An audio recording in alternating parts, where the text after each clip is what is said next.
A lot of primates use particular trees at night to sleep in, and we call them sleeping trees.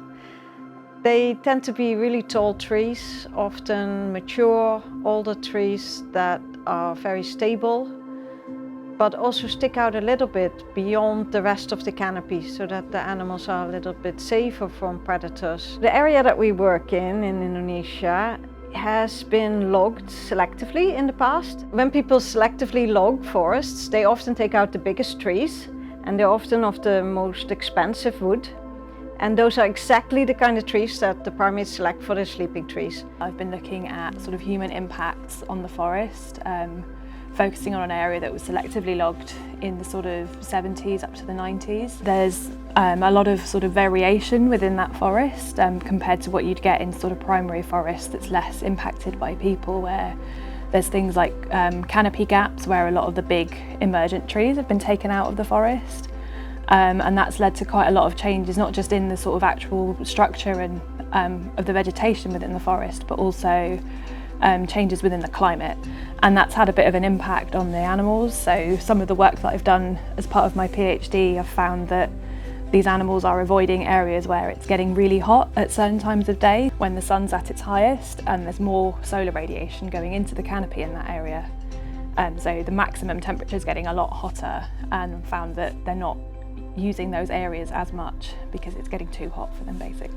Since 2019, we've been working together with Invisible Flock, which is an arts organization, and the problem I put forward to them is that I would really like to record elephant and primate and other animal diversity using sound recorders.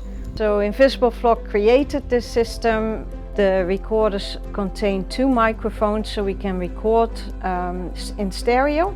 And at the same time, we've been using that sound that we've recorded for looking at diversity of wildlife and looking at the distribution of different animals within the forest.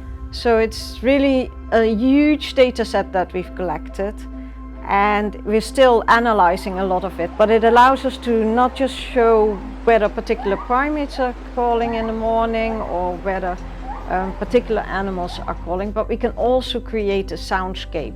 So understanding the diversity of calls, the diversity of sounds, will tell you a little bit about how many species are there, the time of day that there's more diversity, that there are more calls, and whether animals respond to hotter temperatures by calling less and making less noise in general.